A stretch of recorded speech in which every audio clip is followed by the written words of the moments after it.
Hello, welcome back to this video. If you've been following this course, you know that we just spoke about the things that should be included in your safety plan. And then now we're going to talk about what to do after you've written your safety plan. Let's get into it. All right, so now you've written your safety plan, you have your safety plan. What do you do next? The very first thing you need to do is to ensure that you're actually going to be able to use the safety plan when the need arises. There is no point in writing and making a safety plan when you have things that could hinder you from using them. So, for example, you need to write your safety plan and keep it in a place that you can easily access. Now, that is so important. Don't write the safety plan and then keep it in one box that is below another box and a lot of things. Like you have to go through a lot of things to get to that safety plan. No. I remember you can have several copies of your safety plan in several places. That is actually the right thing to do.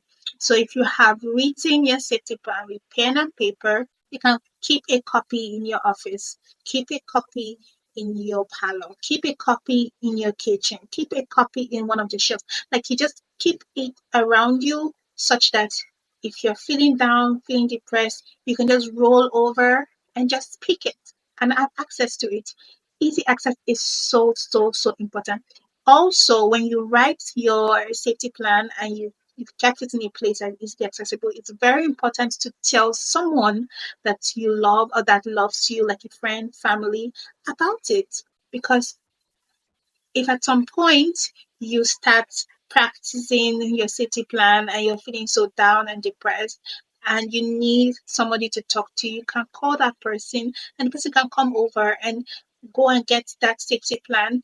They know exactly where to go to have access to that safety plan and then help you or assist you with the safety plan, with implementing the safety plan. It's so important that you tell someone where you kept your safety plan. Also, another thing that you need to note is the format.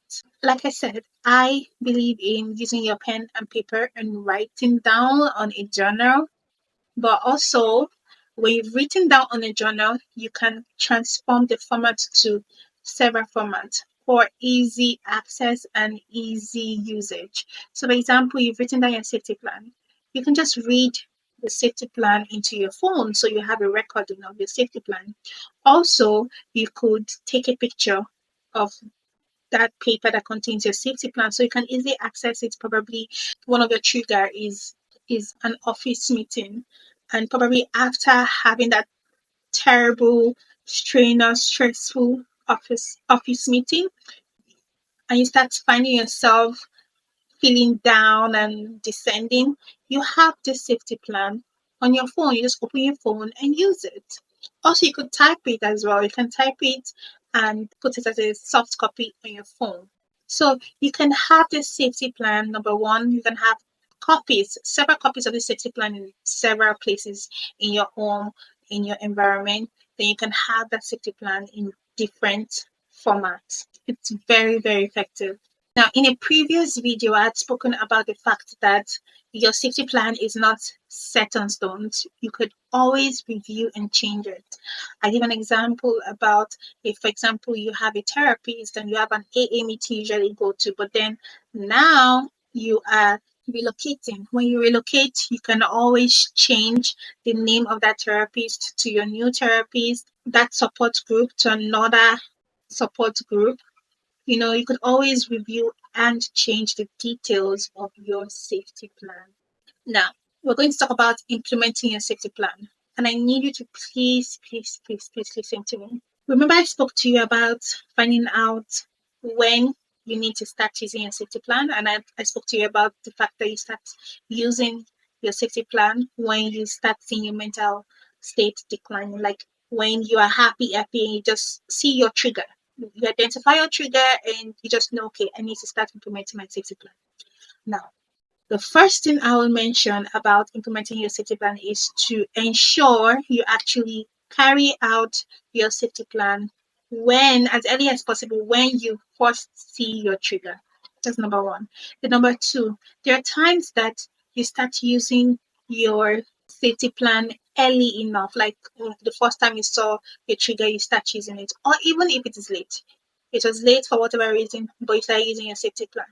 There are times that whether you start using your safety plan early enough or late, you still find yourself deteriorating. Your mental health is still going down. It seems like the safety plan is not working.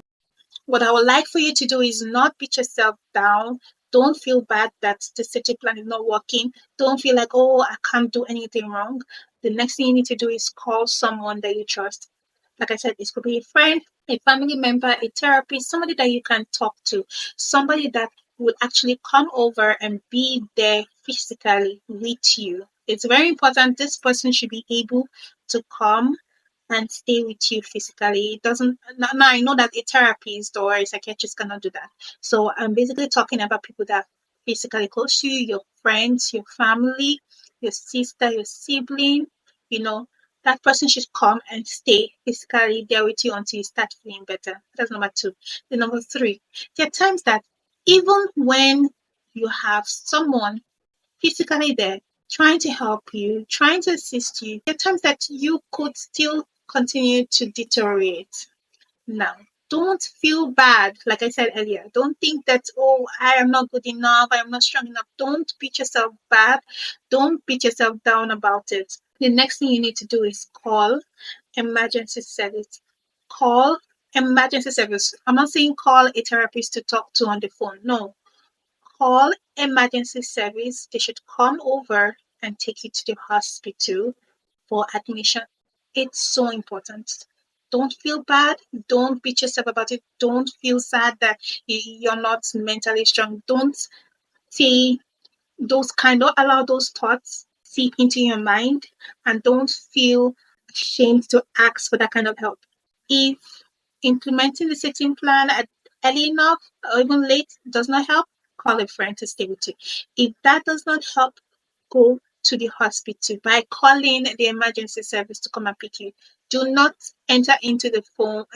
Do not enter into your car and drive yourself to the hospital. Please don't do that.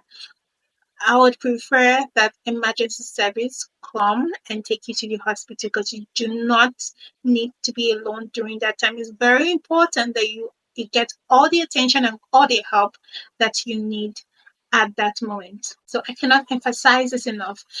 Implementing safety plans take time to start working.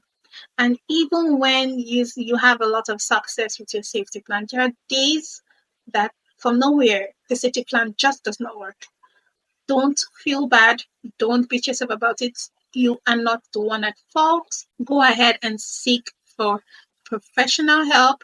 Go ahead and talk to people to come and help you, and also call emergency service. All right. So thank you for watching this video. And in our next video, I'm going to go straight into our very first cognitive behavioral therapy technique, and that is cognitive distortions.